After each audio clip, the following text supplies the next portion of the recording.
Nosotros, para continuar con las unidades, en la unidad número 4, es importante destacar que vamos a continuar con lo que veníamos hablando en la clase anterior.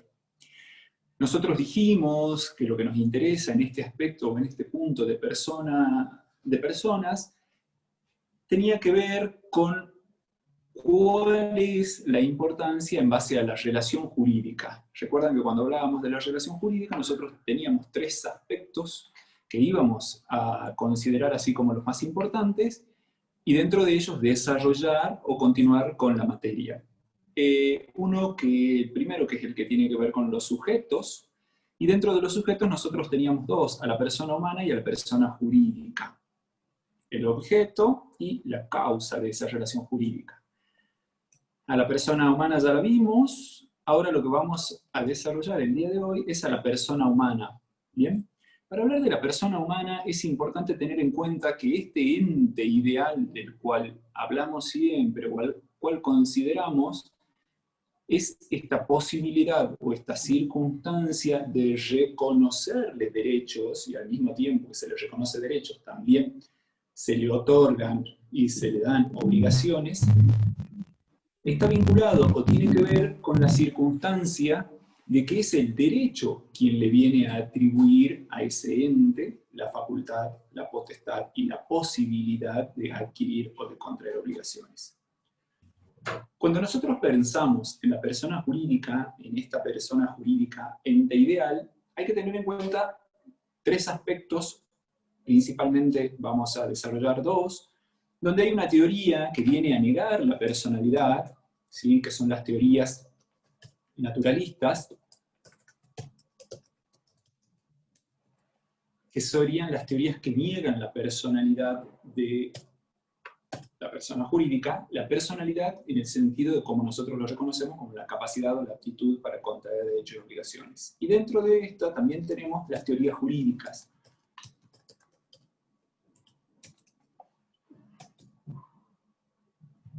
Si ustedes piensan en las teorías naturalistas, la primera teoría naturalista que hace referencia a la persona jurídica, la considera a la persona jurídica como una ficción, en el sentido que la persona jurídica como ficción, ¿por qué decimos ficción? Porque se toma de la persona humana aquella situación, similitud o características que la hacen ser persona y que en consecuencia el derecho la reconoce, para decirle o atribuirle la misma posibilidad o la misma condición a la persona jurídica. Estas teorías, las teorías de la ficción, niegan esto al decir que para que exista una persona o el derecho objetivo hoy le reconoce personalidad al ser humano porque lo distingue en su particularidad de ente que tiene voluntad. En esta situación de tener voluntad puede decidir libremente y ejerce sus actos diciendo qué quiere, qué no quiere, qué hace, qué no hace. Circunstancia que no está presente en la persona jurídica. Dentro de esta postura, ustedes tienen que ubicar a Savigny, que Savigny es el que habla de la voluntad. ¿Se acuerdan cuando veíamos, cuando nosotros hablábamos del derecho objetivo, del derecho subjetivo, y cuando dentro del derecho subjetivo hablábamos de la potestad que tiene una persona para ejercer sus derechos, para poder reclamar los mismos? Bueno, ahí estábamos haciendo referencia a la voluntad. Y esta postura de la ficción desconoce voluntad a persona jurídica. ¿Sí? Una segunda postura, nosotros también la encontraríamos como negativa. Negativa en el sentido de no reconocerle tampoco personalidad, porque no son personas, y aquí ubicamos a otro filósofo dedicado al derecho, donde lo que nosotros tenemos en cuenta es la posibilidad de esta persona. A ver, ahí les comparto lo último que escribí.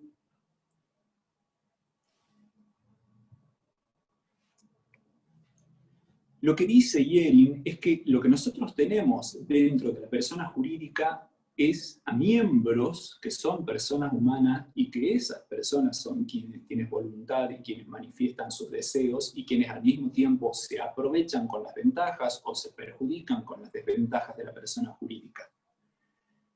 A ellos es a quien se les reconocería la personalidad. en consecuencia niegan personalidad a la persona jurídica. Aquí volvemos a hablar nuevamente del patrimonio de afectación, reconoce Yeri, que lo único que hay ahí es un patrimonio de afectación en esa personalidad. Una tercera, que le viene a reconocer a esta posibilidad de persona jurídica el aspecto de la teoría del órgano.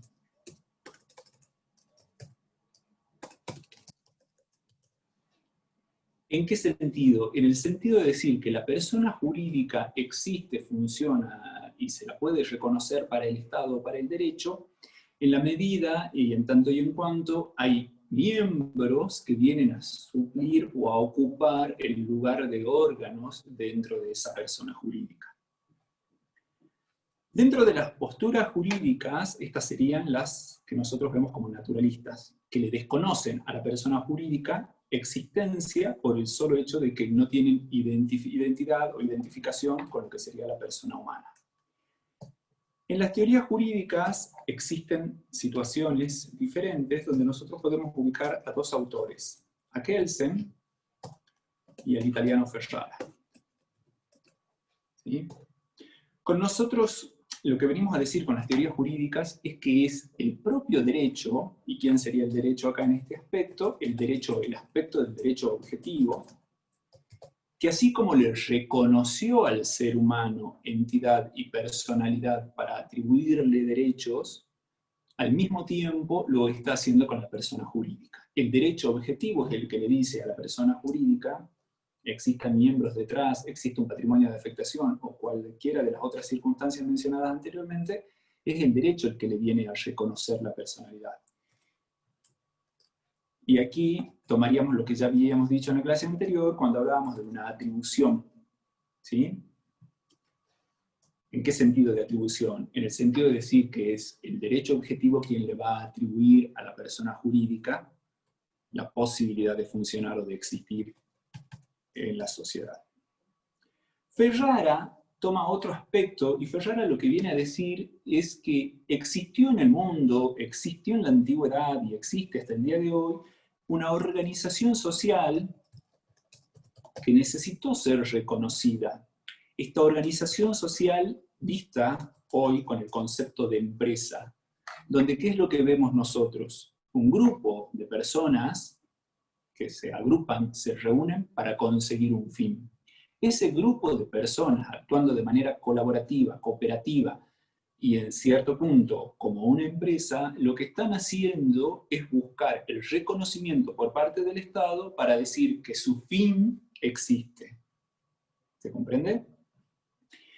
Ese grupo de seres humanos están diciéndole tanto al Estado en sí, porque nosotros ¿en quién delegamos? Creo que lo dijimos en la unidad número 1, cuando delegamos en el Estado la potestad o la facultad a través de los diferentes poderes de que ejerza o que al mismo tiempo nos determine y nos limite qué es lo que podemos hacer y qué es lo que no podemos hacer, en ese aspecto el Estado viene a reconocer un desenvolvimiento social de antigua data.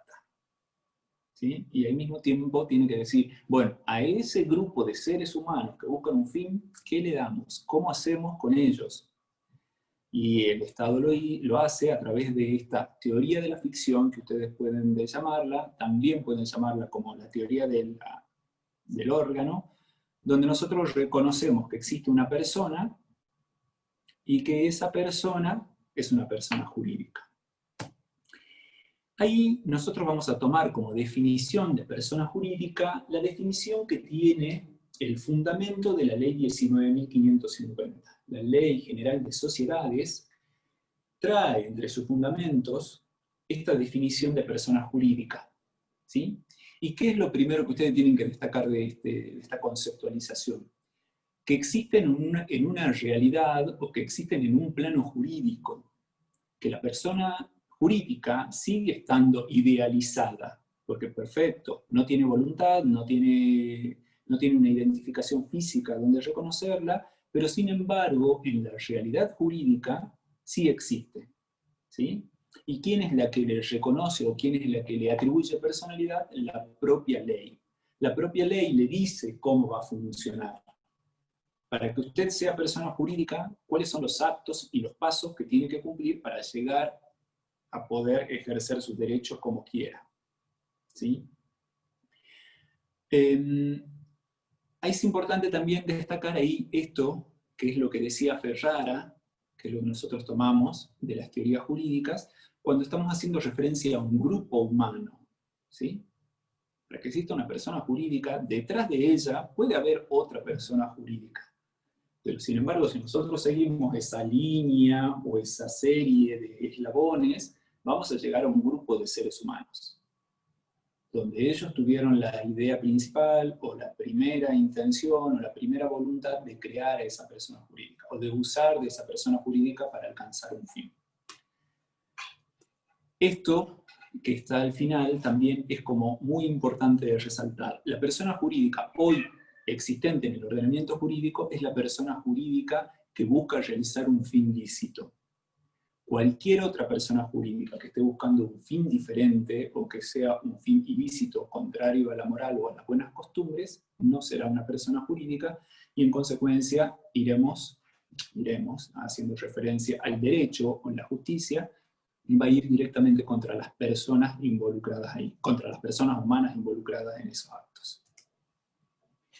¿Cuáles son los elementos existentes en toda persona jurídica? Tienen que existir sí o sí dos tipos de elementos. Uno, lo que es el elemento material, y dentro de este elemento material nosotros tenemos los personales. Cuando decimos personales, estamos haciendo referencia a la persona humana, o a las personas humanas, ¿sí? Hoy se puede hablar de una única persona humana que crea una persona jurídica, tanto en el ámbito comercial como en el ámbito civil, sin la distinción esta de civil y comercial, en el sentido de que podemos hablar de una sociedad anónima unipersonal. ¿Sí? Y al mismo tiempo, ¿qué es lo otro que nosotros necesitamos materialmente hablando? Ese patrimonio de afectación del que venimos mencionando desde el inicio. Para que exista una persona jurídica, tiene que tener medios suficientes para desenvolverse, para desarrollarse o para poder contratar en el medio donde se quiere desenvolver.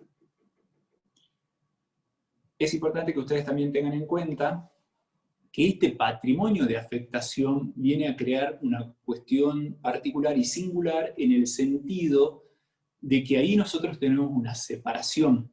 Cuando veamos patrimonio, vamos a ver dos tipos de patrimonio, pero ¿cuál es la separación? El patrimonio que la persona humana afectó a esa persona jurídica y al mismo tiempo el patrimonio que esa persona humana sigue teniendo dentro del desenvolvimiento de su vida por medio de sus actos. ¿Sí? Ahí es importante que ustedes empiecen a distinguir cuando hay que hacerle un reclamo a la persona jurídica, qué patrimonio vamos a tocar nosotros o en qué patrimonio vamos a afectar o reclamar el reconocimiento de una obligación.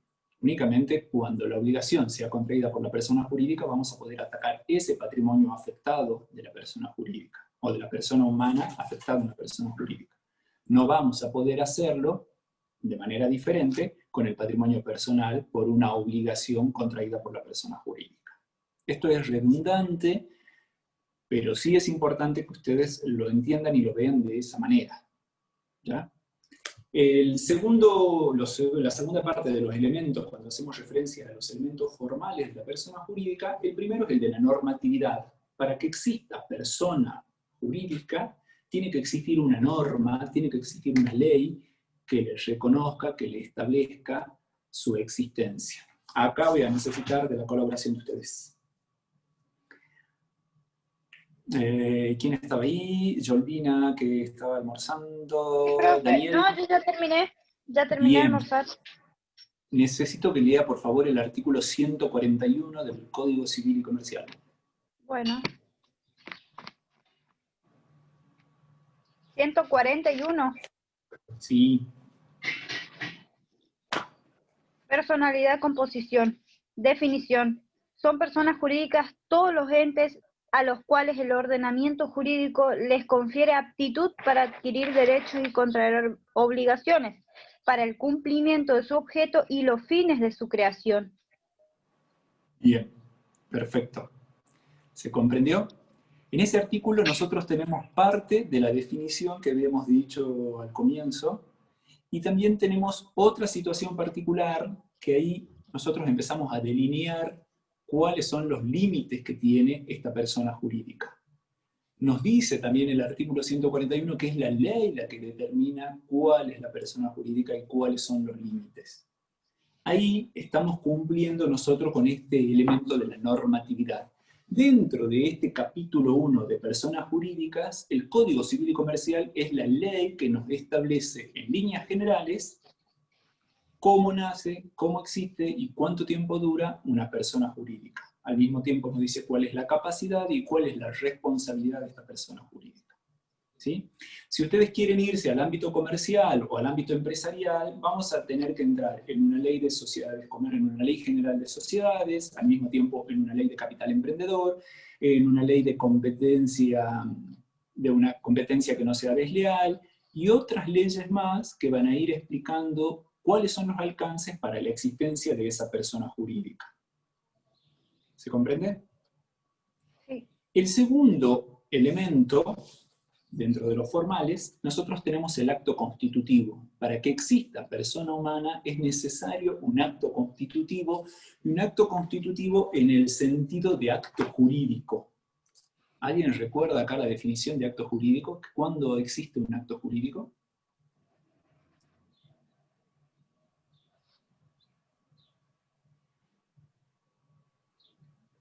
¿Alguien? ¿Nadie? ¿Podría ser un contrato? Sí, perfecto, eso sería un acto jurídico. ¿Y cuál sería la definición general de acto jurídico? Lo que nos dice Jordina es una situación particular de cuando existe acto jurídico, a través de un contrato. Un acto constitutivo o un acta constitutiva de una persona jurídica es un acto jurídico. ¿Sí? ¿Y ahora por qué? ¿Por qué es un acto jurídico? Porque dos personas están acordando algo, están haciendo un acuerdo. Nos está faltando algo más ahí. La definición que nos da el código 475.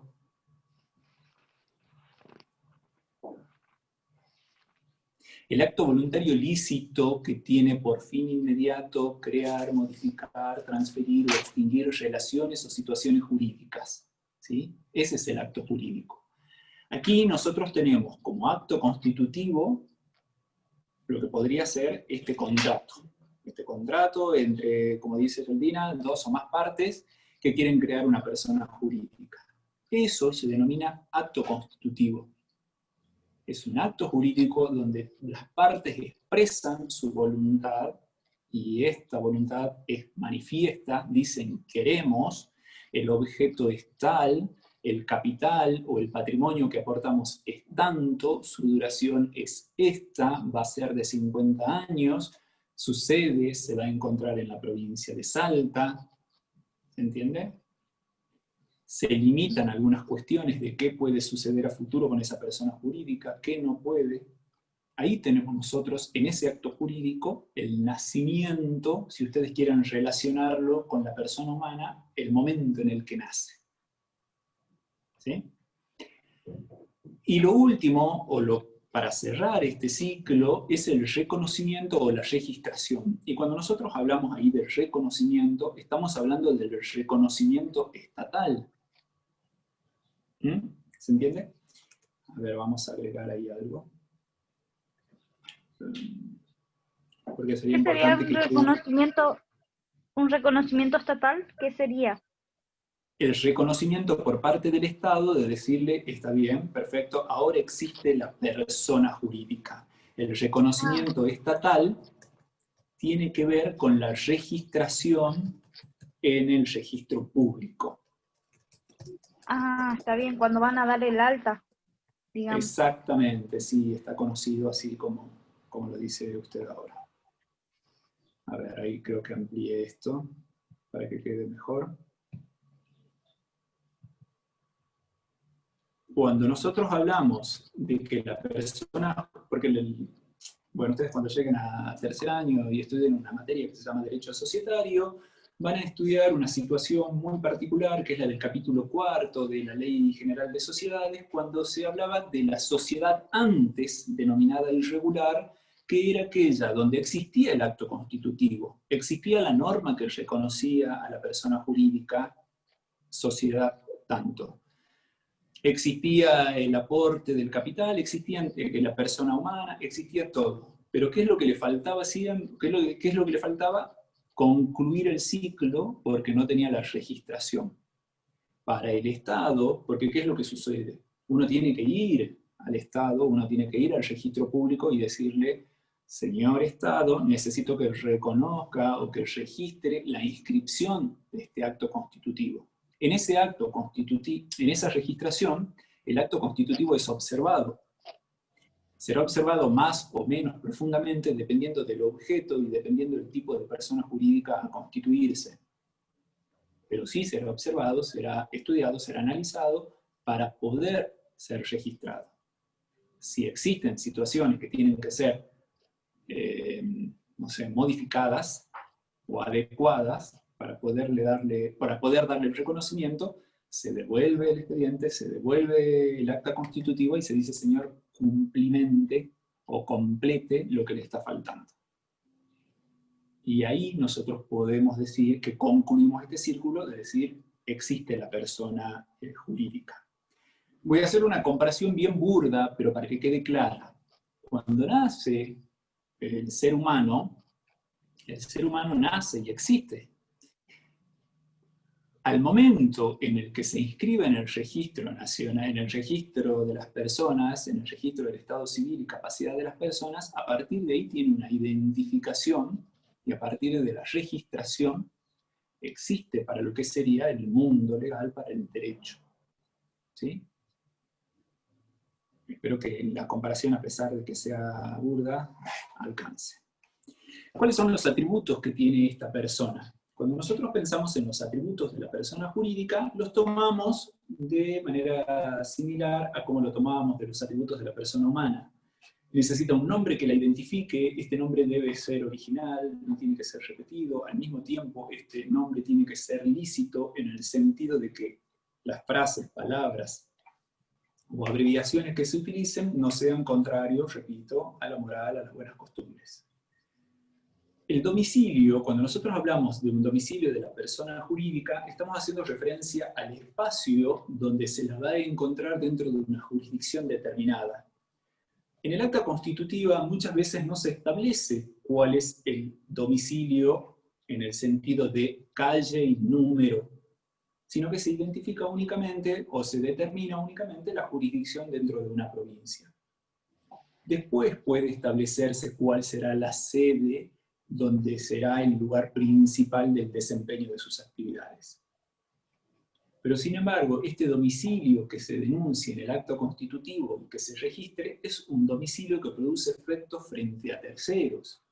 Porque toda inscripción, ¿qué es lo que busca? El alcance dentro de la sociedad, o producir efectos dentro de la sociedad.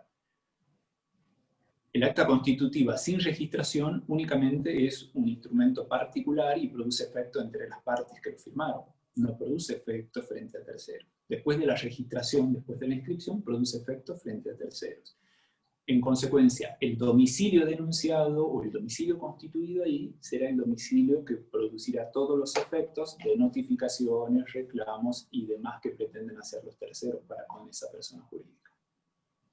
¿Se entiende? Esa parte tienen como que ustedes también identificarla, porque el domicilio de la persona jurídica es al mismo tiempo la que determina cuál es la ley aplicable.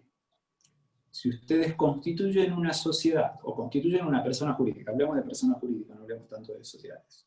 La persona jurídica que se constituye hoy en la provincia de Salta o en la localidad de Tartagal, nosotros estamos hablando de una autoridad competente, que es la autoridad territorial competente.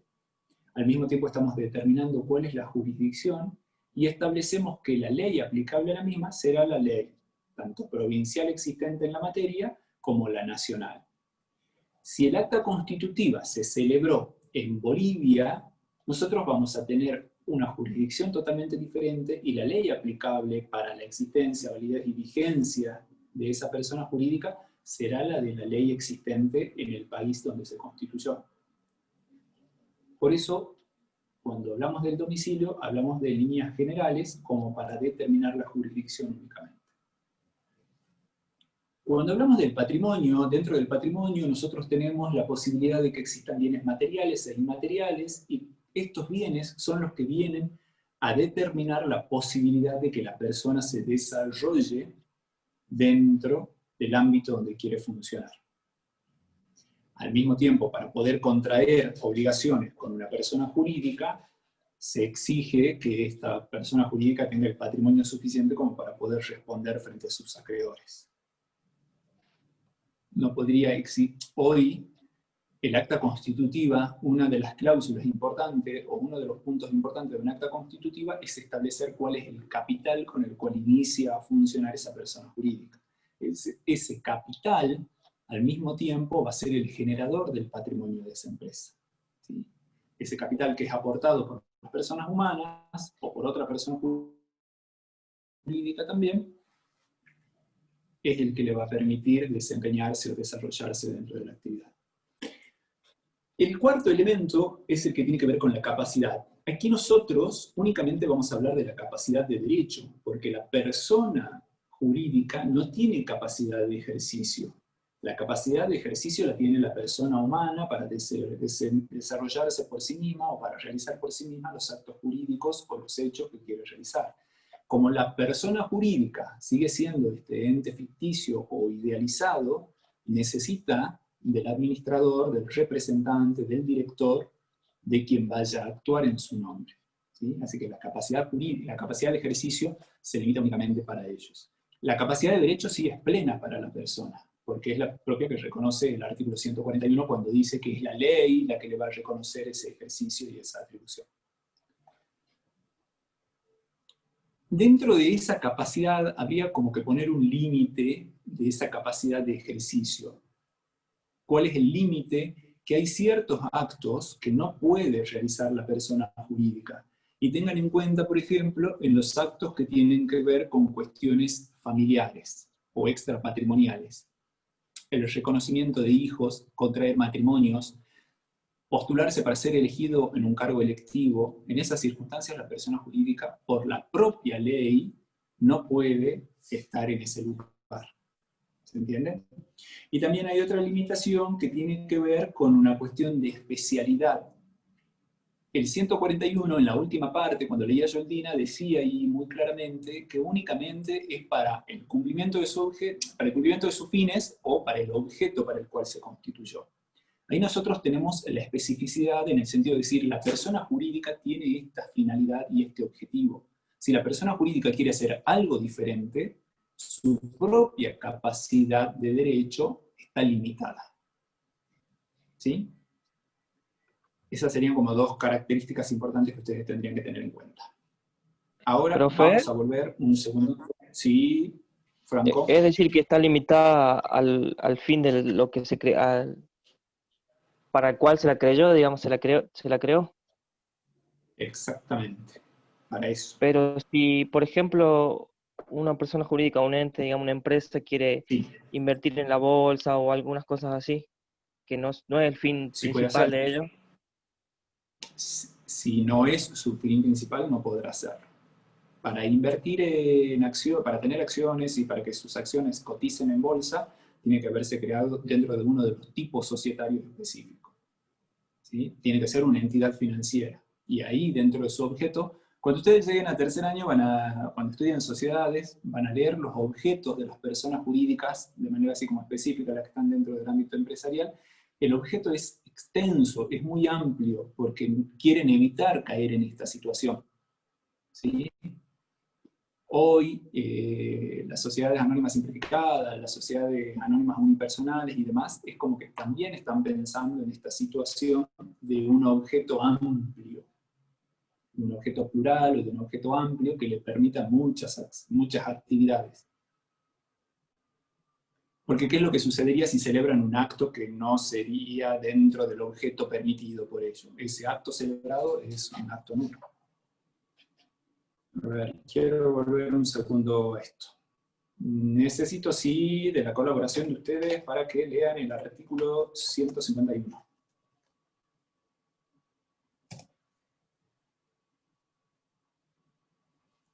Escuchamos.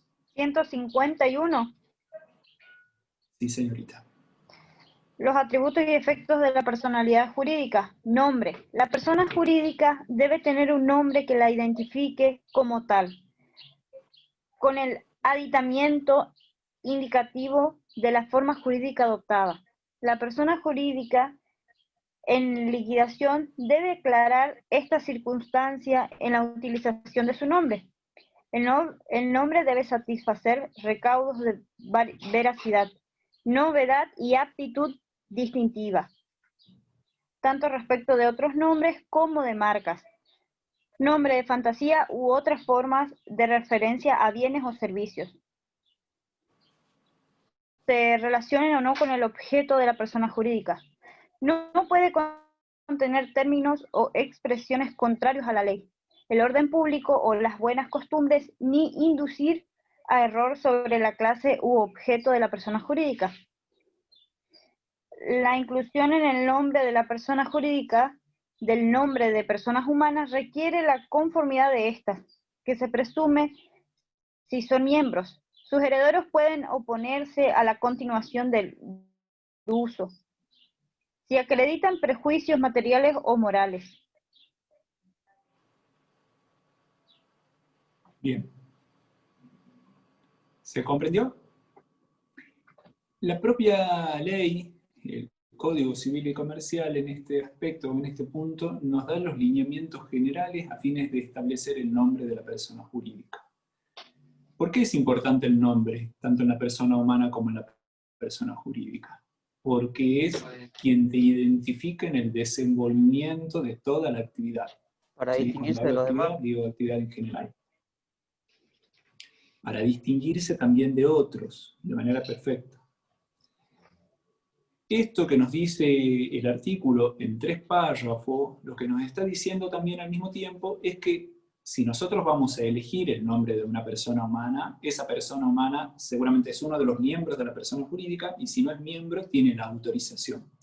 Al mismo tiempo, puede existir alguien que se encuentre afectado, que se sienta afectado o menoscabado en su honor por el uso de su nombre.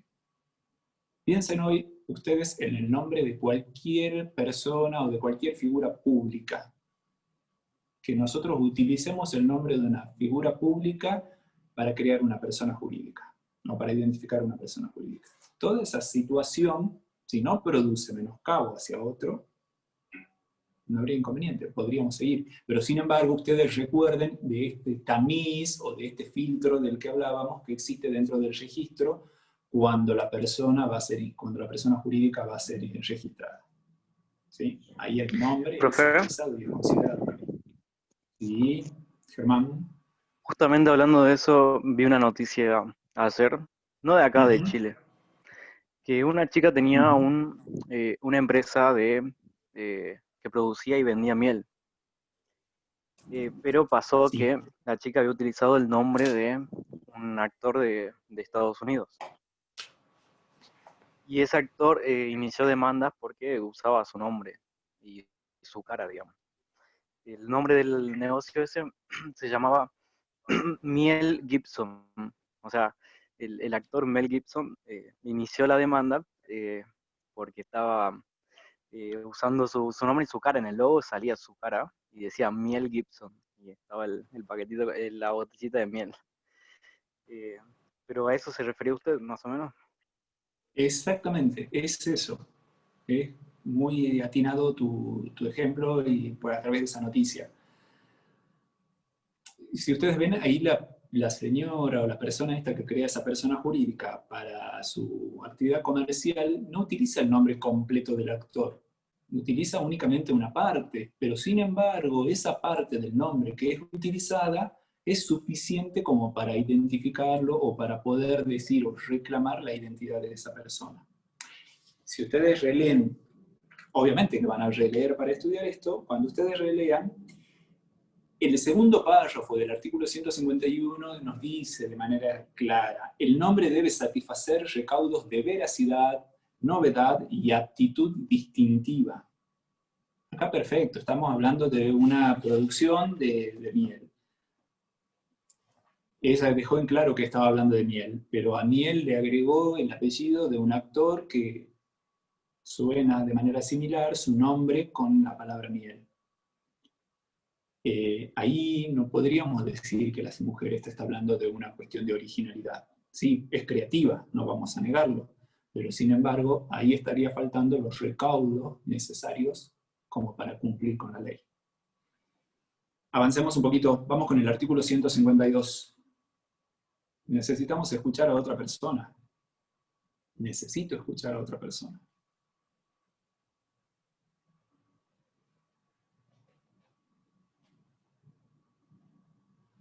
¿No hay voluntarios? ¿No hay voluntarias? Leo de vuelta. No, a ver, le demos tiempo, quizás alguien toma valor. Toma coraje. Sí. Lo leo yo, profe. Muy bien, Carolina. Carolina Tarifa. Buenas tardes. Artículo 152. Domicilio y sede social. El domicilio de la persona jurídica es el fijado en sus estatutos o en la autorización que se le dio para funcionar. La persona jurídica que posee muchos establecimientos o sucursales tiene su domicilio especial en el lugar de dichos establecimientos, solo para la ejecución de las obligaciones allí contraídas. El cambio de domicilio requiere modificación del estatuto. El cambio de sede, si no forma parte del estatuto, puede ser resuelto por el órgano de administración. Excelente. Ustedes tengan en cuenta acá lo que nos está diciendo el artículo cuando nosotros hablamos del domicilio, esto que dijimos hace un rato. Cuando hablamos del domicilio es el que nos determina cuál es el lugar donde funciona, o donde se encuentra la persona jurídica, y al mismo tiempo esta persona jurídica puede tener varias sedes, puede tener sucursales y demás. Sin embargo, en el acta constitutiva es el domicilio que a nosotros nos interesa. Y si existe una modificación en el sentido de que la persona jurídica va a mudar su domicilio a otra provincia, y mucho más si lo hace a otro país, ese cambio, esa modificación, para producir efectos frente a terceros, tiene que modificar el acta constitutiva e inscribirse nuevamente. O en todo caso, tiene que realizar la modificación del acta constitutiva y agregar la modificación a esa primera acta constitutiva ya registrada. ¿Para qué? Para recién a partir de ahí producir efecto frente a los terceros. Porque si no, los terceros siguen en esta situación, en esta postura de creer que el domicilio era el último denunciado. Vamos con el artículo que sigue, bueno, en realidad con el siguiente, con el artículo 154, cuando hablamos del patrimonio de afectación y de la personalidad diferenciada de la persona. A ver, voluntarios, voluntarias.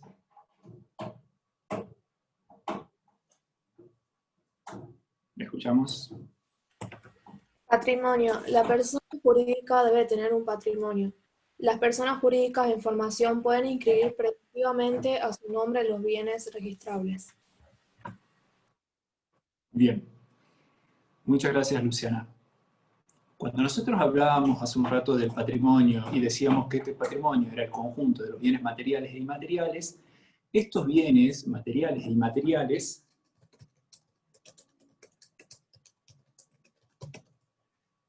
tienen que estar inscritos, ¿sí? ¿Y dónde van a estar inscritos? De nuevo, hablamos del acta constitutiva. Esa acta constitutiva nos dice cuál es el capital de inicio. Ese capital de inicio tiene que inscribirse de manera previa, porque ¿se acuerdan cuando nosotros hablábamos recién de cerrar el círculo? El círculo se cierra con la registración o con la inscripción de esta persona jurídica. En ese interín, que es muchas veces que se denomina como el íter constitutivo, o sea, el trámite, el proceso constitutivo, que el proceso no es de un día para otro, obviamente que lleva tiempo, porque es un trámite, y en consecuencia hay burocracia. ¿Qué implica la burocracia? Que hay diferentes sectores o áreas por las cuales el trámite tiene que pasar antes de ser aprobado como inscripción definitiva. En esas etapas, la persona jurídica puede ser que ya tenga el dinero, Y ese dinero que aportaron los miembros, que aportaron las personas humanas, ese dinero no puede quedar en la casa de alguien o no puede quedar en el local que se alquiló para el funcionamiento de la persona jurídica. Ese dinero tiene que ingresar de alguna manera a una cuenta bancaria. Y eso es de lo cual nos está hablando el artículo 154 cuando nos dice que de manera previa o de manera anticipada se puede autorizar a que la persona jurídica ya esté inscrita, tenga una cuenta bancaria, o que al mismo tiempo pueda inscribir algún bien inmueble o algún bien inmueble registrable a su nombre. ¿Sí? De manera preventiva, cuando se concluya la inscripción o la registración, ya en ese momento será definitiva la titularidad de ese patrimonio. ¿Se comprendió? No sé si se comprendió. Bueno, y para concluir con la capacidad, ustedes acá tendrían que leer de nuevo el artículo 141, el artículo que ya leímos al inicio cuando hablábamos de cuál sería la capacidad, y que la capacidad está limitada tanto por el objeto como por el fin para el cual se constituyó.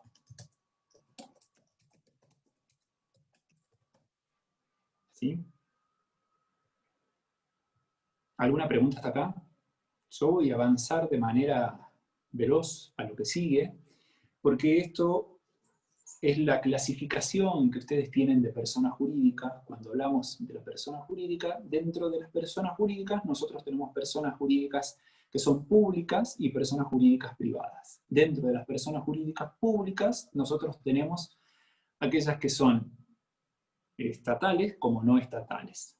Y dentro del Estado, a todas las que viene mencionando el Código Civil y Comercial, y ahí enumeramos a los estados nacionales, provinciales, municipales, a la ciudad autónoma diferenciada, y también a los diferentes entes autárquicos que actúan o que se desenvuelven dentro de cada estado.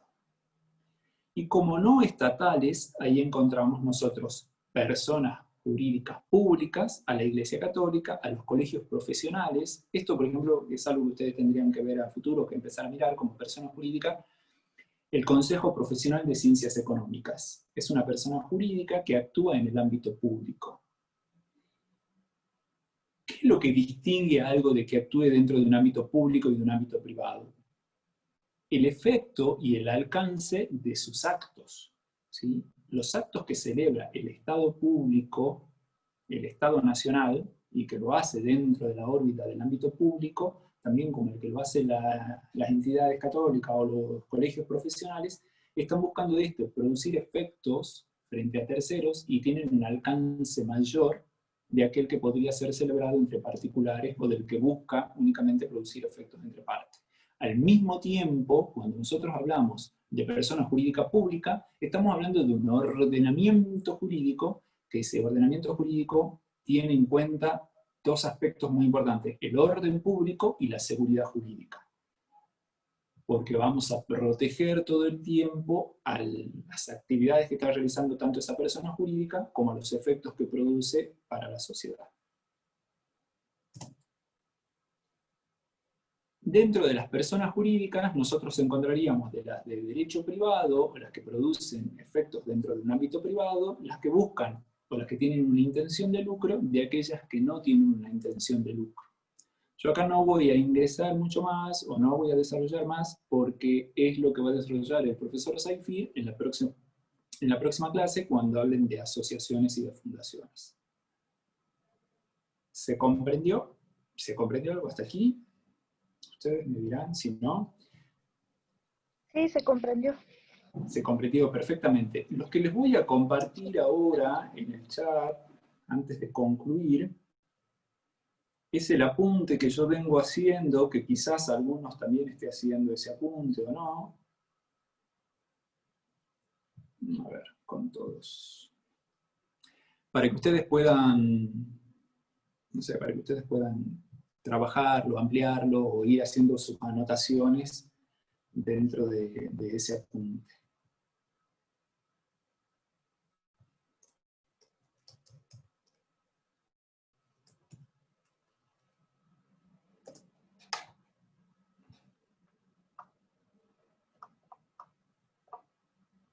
¿Alguna pregunta? Profe. ¿Qué es la inoponibilidad de la persona jurídica? La inoponibilidad de la persona jurídica es cuando la persona jurídica, o quienes utilizaron de la persona jurídica, realizaron actos que fueron en contra de los fines de su creación y produjeron la responsabilidad no de la persona jurídica, sino de las personas humanas que utilizaron o usaron de ella. Cuando ustedes piensen en la inoponibilidad, tienen que pensar en aquello que no puede ser usado o que no puede ser mencionado, sino que hay que saltear o hay que avanzar en contra de esa persona jurídica para ir qué es lo que hay detrás. Existe la terminología de correr el velo para decir, saquemos a la persona jurídica, no sé, Zoom Sociedad Anónima, para ver quién está detrás de Zoom Sociedad Anónima, para ver qué es lo que están haciendo y qué es lo que están actuando. La inoponibilidad jurídica casi siempre va en aquellos actos que sean contrarios a la ley, que sean ilícitos, a las buenas costumbres o que sean contrarios a la moral también. Cuando la persona jurídica supuestamente se utilizó para el tráfico de órganos, evidentemente ahí no podemos decir que vamos a ir en contra de la persona jurídica Zoom Sociedad Anónima, sino que tendremos Profe, que ir es en decir contra de quienes utilizaron. todo recae sobre la persona física, digamos, que haya llevado a cabo los actos. Sí, de la persona humana. Ah, O bien, al perfecto. menos buscar dentro de esa cadena sucesiva de actos de personas que intervinieron hasta llegar al responsable. Pero ¿para qué sirve esto? También la ley, el Código Civil lo establece o lo dice de manera clara, para que no se use la figura de la persona jurídica para cometer delitos o para realizar actos ilícitos. Para que la empresa no caiga también, que no, o el ente, digamos.